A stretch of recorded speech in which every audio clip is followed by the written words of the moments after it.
Oi gente, tudo bem? Eu vou falar para vocês sobre esse livro, Os Miseráveis, de Victor Hugo. Eu vou fazer essa resenha em torno dos 5 pontos que mais me chamaram a atenção nessa narrativa, e eu acredito que por meio desses 5 pontos eu possa trazer uma outra questão que aqui dentro é abordada. O primeiro ponto que eu acho fundamental frisar é o seguinte: condenado uma vez, condenado eternamente. Naquela época, a pena não tinha nenhuma outra função a não ser colocar nas costas da pessoa a marca de perigoso, de condenado e de um cidadão que não era bem recebido, bem-vindo em lugar nenhum. Então, o livro vai começar com Jean Valjean. Ele é um condenado que acabou de sair das galés e ele está andando há dias com muita fome, segurando um saco nas costas e o seu cajado, e ele chega em uma cidadezinha chamada Digne, na França. Ele vai na prefeitura e a prefeitura confere o passaporte dele, amarelo, de uma pessoa condenada, e ele entra na cidade. Quando ele entra na cidade, ele vai na hospedaria de Labar. Ele quer muito um quarto, ele quer uma cama para dormir, ele quer comer alguma coisa, porque ele estava muito cansado. E ele tinha dinheiro que ele estava trazendo, porque ele recebeu, após o cumprimento da pena, uma determinada quantia. Na hora que ele chega na hospedaria, assim que o dono da hospedaria percebe que ele está mal vestido, manda pedir informações sobre ele, e quando tem a certeza que é um condenado, ele começa a tratá-lo muito mal, começa a tratar ele com muito descaso, fala que não tem comida, ainda que tenha muita comida ali no fogo, no fogão, ele tá vendo aquilo, enfim, ele fala que não tem como recebê-lo nem junto dos cavalos, no celeiro. O Jean Valjean sai da hospedaria muito triste e continua andando pela cidade. A essa altura, várias pessoas já estavam falando dele, crianças jogavam pedra nele, pessoas apontando para ele. Ele não consegue encontrar um lugar que o receba. Ele vai em outra hospedaria também, ele é colocado para fora, enxotado, e ele vai na casa de uma família, pede pelo menos um copo d'água, as pessoas se recusam a dar qualquer coisa para ele. Ele acaba indo dormir no banquinho de uma praça. Esse início do livro é muito triste porque mostra realmente assim, aqui você começa a se questionar quem são os miseráveis que o Victor Hugo está querendo chamar a atenção, né, nessa narrativa. O segundo ponto que eu quero trazer é a desproporcionalidade da pena que é aplicada aqui, tá? Quando Os Miseráveis foi escrito, entre 1815, na Batalha de Waterloo, até 1832, nos motins de junho de 32. Nessa época, o Cesare Beccaria, um pouco antes ainda, no século XVIII, já havia escrito Dos Delitos e das Penas.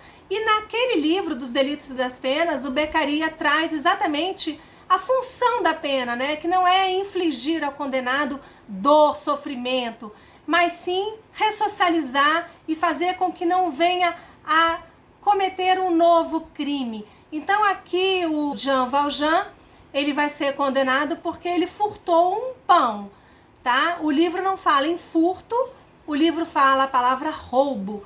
Na verdade, ele não roubou, porque ele não usou faca, ele não agrediu ninguém, ele não ameaçou ninguém. Ele quebrou a vidraçaria de uma padaria e pegou pão para o sobrinho. É claro que pela nossa legislação penal, atualmente, se fosse analisado essa situação particular, ainda que não se aplicasse o princípio da insignificância, porque ele quebrou um vidro, aí pode considerar que houve o rompimento de um obstáculo, né? Não se aplica o princípio da insignificância quando o furto é qualificado. Ainda assim, cada processo traz a sua particularidade, e sendo primário, sem antecedentes, era muito provável que, atualmente, fosse condenado a pena restritiva de direito, algo assim. Mas, naquela época, ele foi condenado a passar 4 anos em trabalhos forçados nas galés. Como ele tentou fugir por várias vezes, essa pena dele se transformou em 19 anos de trabalhos forçados nas galés. Então, assim, extremamente cruel, né?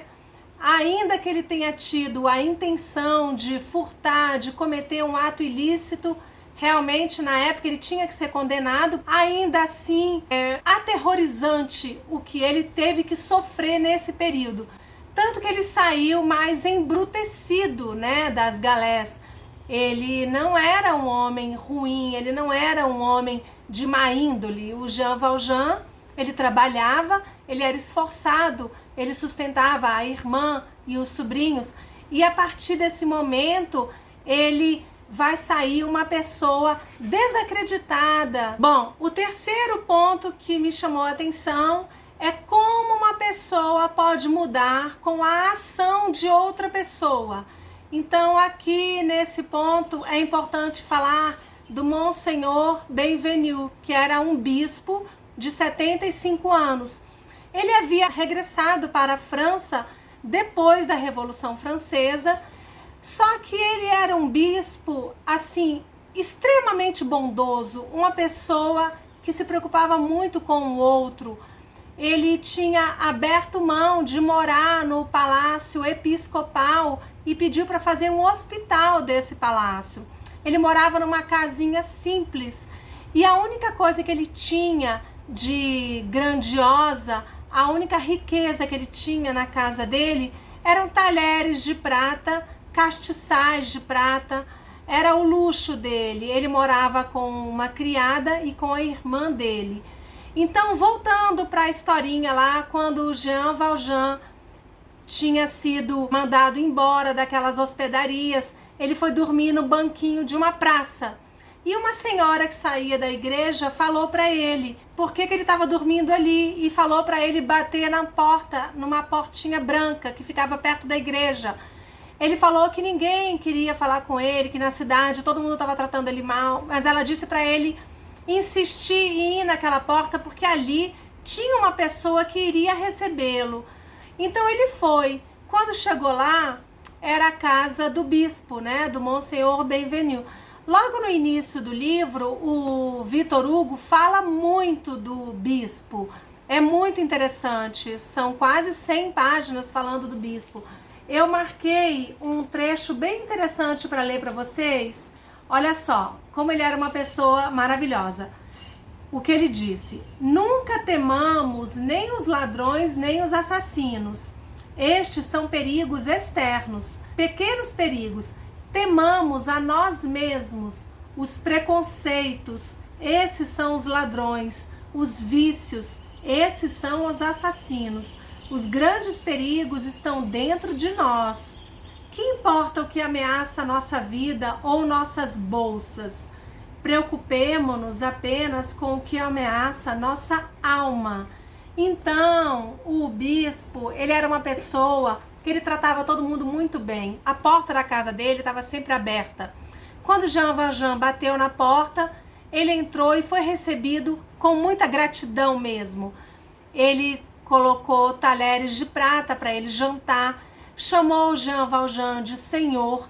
O Jean Valjean nem acreditou, ele falava assim: você sabia, eu quero que você veja meu passaporte, eu sou um condenado. O bispo não se importou com isso, pediu para que arrumassem a cama para ele dormir, para passar a noite, mandou que ele ficasse na lareira. Enfim, ele foi tratado com muita cordialidade, ele ficou muito feliz, só que ao mesmo tempo ele não acreditava naquilo. Ele estava muito embrutecido pelo que ele tinha passado nas galés. Ele achava que de repente podia ser até uma armadilha para ele. Então, de madrugada, quando eles estavam dormindo, o Jean Valjean acordou um pouco antes de todo mundo e ele foi embora da casa do bispo, só que ele pegou os talheres de prata. Ele tinha visto aonde a criada guardou na noite anterior e ele levou aqueles talheres de prata. Dessa vez, nesse momento, você pode ver que ele criou o hábito de realmente pegar aquilo que não era dele. Talvez pelo tempo que ele passou preso e por estar desacreditado da sociedade. Só que depois que ele saiu da casa do bispo, pouco tempo depois, a polícia retorna com o Jean Valjean, dizendo para o bispo que encontrou esse fugitivo que estava levando os talheres de prata da casa do bispo. E o bispo, na mesma hora, fala para os policiais que eles estão enganados, que na verdade ele tinha dado para o Jean Valjean aqueles talheres de prata. E ainda pegou os castiçais e falou para ele: Jean Valjean, você esqueceu de levar os castiçais que eu te dei, que são inclusive muito mais valiosos do que esses talheres. E depois que os policiais vão embora, o bispo fala para eles irem embora, o bispo fala para o Jean Valjean que naquele momento ele está comprando a alma do Jean Valjean. E, gente, essa parte do livro é muito linda, porque mostra um conflito muito grande na cabeça do Jean Valjean mesmo, né? Ele fica assim, atormentado, porque ele não consegue entender como que aquele bispo o perdoou. Então, logo depois que ele sai da casa do bispo, levando as pratas e os castiçais, ele encontra um menininho na rua, na estrada, o Gervais, uma gracinha o Gervais, mas o Jean Valjean pisa em uma moeda de ouro dele e ele fica muito, desesperado, mandando o Jean Valjean devolver a moeda. O Jean Valjean não devolve e o menino vai embora. Só que depois que o Jean Valjean percebe, ele entra num conflito com ele mesmo, ele fica ali deitado a noite toda chorando. E depois ele vai atrás do Gervais para devolver essa moeda para o menino. E é uma parte muito bonita que ele mesmo fala para ele fala: eu sou um miserável, como isso está acontecendo comigo? E ele vê a imagem do bispo, é como se aquele perdão do bispo realmente resplandecesse a alma dele, como se ele tivesse tomado pelo bispo, como se a bondade do bispo tivesse assim se impregnando no corpo dele. Então é uma parte muito assim forte, porque é como se ele tivesse naquele momento se transformando em um novo homem, como se fosse realmente uma ressocialização para ele. O quarto ponto, gente, que me chamou muita atenção nesse livro foi a doação do Jean Valjean ao próximo, o amor ao próximo, a bondade. Ele se transformou em um homem muito, muito bom. E aí, nesse momento, é preciso trazer para a história duas personagens muito importantes, que são a Fantine e a Cosette. A Fantine, ela era uma costureira e ela se envolveu com um homem e ficou grávida dele. Só que naquela época a mulher grávida, a mulher que tivesse uma filha, não conseguia nada, não podia trabalhar, não conseguia se estabelecer em lugar nenhum. Então a Fantine, ela encontra um casal em uma hospedaria que ela, olhando para esse casal, ela entende que eles tratavam muito bem as filhas deles, né? E ela imagina que eles vão tratar bem da Cosette. Então ela entrega a filhinha dela, a Cosette, com 3 anos de idade, para esse casal. E fala para eles que ela sempre vai mandar dinheiro da cidade onde ela vai estar trabalhando. E ela deixa com eles, com o casal Thénardier. Só que esse casal trata a Cosette muito mal. Tudo que a Fantine manda, todo o dinheiro que ela mandava, eles usavam para eles, para as filhas deles, e não davam nada para a Cosette. A Cosette se vestia com trapos de roupas, a Fantine mandava roupas bonitas, eles colocavam nas filhas, não davam nada para ela. A Cosette, ela era conhecida no vilarejo lá como a Cotovita, porque ela era a primeira menina que acordava na vila e era a última a dormir. Ela sempre estava indo buscar água no poço, ela sempre estava fazendo trabalhos pesados, ela estava sempre varrendo o chão, lavando, ela não tinha um brinquedo, ela era tratada assim, de uma forma muito humilhante, muito degradante. E esse casal extorquia a Fantine, pedia sempre muito dinheiro para Fantine. Então tem até um trecho aqui sobre como a Cosette era tratada. Olha só, como já não possuía enxoval, vestiam-na com saias e camisas velhas que tinham sido das outras duas pequenas, isto é, com farrapos. Alimentavam-na com os restos de todo mundo, um pouco melhor que o cão e um pouco pior que o gato. O cão e o gato eram, aliás, seus comensais habituais. Cosette comia com eles debaixo da mesa, numa tigela de madeira semelhante à deles. Então ela não sentava nem na mesa com a família. Horrível, dá muita raiva. Quando você está lendo o livro, tudo que fala que eles faziam com a Cosette, você fica com muita raiva desse casal. E aí, àquela altura dos acontecimentos todos, o Jean Valjean, ele já tinha mudado de nome, ele já morava em uma outra cidade e ele era um homem muito rico, o dono de uma fábrica, ele era o prefeito da cidade.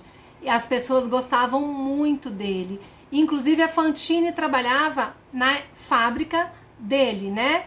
E eu sei que em um determinado momento da história, o Jean Valjean, ele tá ajudando um homem que tá preso embaixo de uma carroça. E na hora que ele levanta a carroça para esse homem sair debaixo da carroça, que ele tá preso, quem tá observando tudo é o inspetor, o Javert. E o Javert, olhando para o prefeito, que é o senhor Madeleine, né? Ele mudou de nome para senhor Madeleine. Na hora o Javert percebe e lembra dele nas galés, lembra que ele é o Jean Valjean. E o Javert vai persegui-lo depois por muito e muito tempo. Assim, em diversos momentos, em diversas passagens, o Jean Valjean vai ter que fugir e se esconder do Javert, porque ele quer levá-lo de novo para a prisão.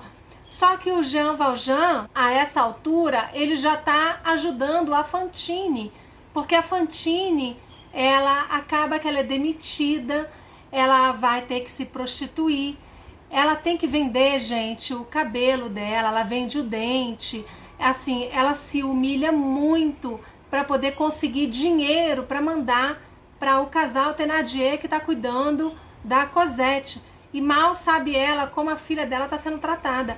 Só que a Fantine, ela se acaba por causa disso.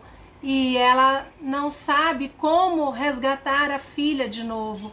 E o Jean Valjean promete a ela que ele vai atrás da Cosette. E essa é uma doação linda do Jean Valjean, porque praticamente ele dá uma nova vida a essa menina. Ele vai buscá-la na casa dos Thénardier, ele paga pelos serviços, né, pelo que ela tinha dado de despesa. O casal Thénardier, eles ficam muito interessados no dinheiro do Jean Valjean, tentam extorquí-lo mais ainda, mas aí acaba que o Jean Valjean consegue levar a Cosette e os anos vão se passando e ele faz com que ela tenha uma boa educação, ele consegue dar a ela tudo do bom e do melhor. E a história tem um desenrolar muito bacana. Depois ela vai conhecer o Marius. O Marius é um rapaz que vai trazer uma nova vida a ela. E depois que a Cosette conhece o Marius, a vida dela tem um desenrolar muito diferente, né? Porque ela começa a se interessar por questões que antes ela sequer pensava. E vão aparecer muitos personagens, né, marcantes também. O pequeno Gavroche, muito lindo ele, a Eponine. Então, assim, a história tem toda aquele desfecho com a história, né, da França, com acontecimentos da França. E o Victor Hugo, nessa parte, ele foi muito brilhante, porque ele traz aqui uma narrativa muito detalhista sobre tudo isso.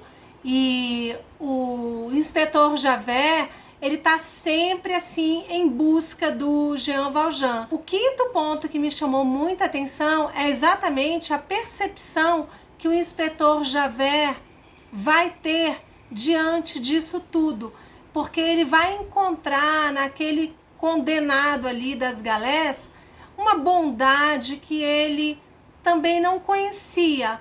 Ele se questiona muito como isso é possível, como este homem está dando essa lição de vida para justiça, né? Para a lei, porque ele segue a lei estritamente, ele é aquele policial, aquele inspetor que ele acredita firmemente que a lei tem que ser aplicada daquele jeito, né? Nua e crua. E o Jean Valjean, ele vai trazer para o Javert uma nova visão disso tudo. Então, assim, é muito bonito isso, porque você começa a ver quem tá certo, quem tá errado. O próprio inspetor Javert, ele se questiona, meu Deus, o que eu tô fazendo da minha vida, né? Como assim? Como é que as coisas estão acontecendo dessa forma comigo? E como eu tô tendo esses pensamentos agora em relação a essa pessoa que eu tanto persigo e que eu quero tanto colocar de volta na prisão? E aí eu acho que isso é o mais bonito desse livro, né? Fazer a gente pensar em tudo isso da sociedade, né? Então tá, gente, espero que vocês tenham gostado. Um beijo para todos. A gente vai se falando. Até a próxima resenha. Tchau!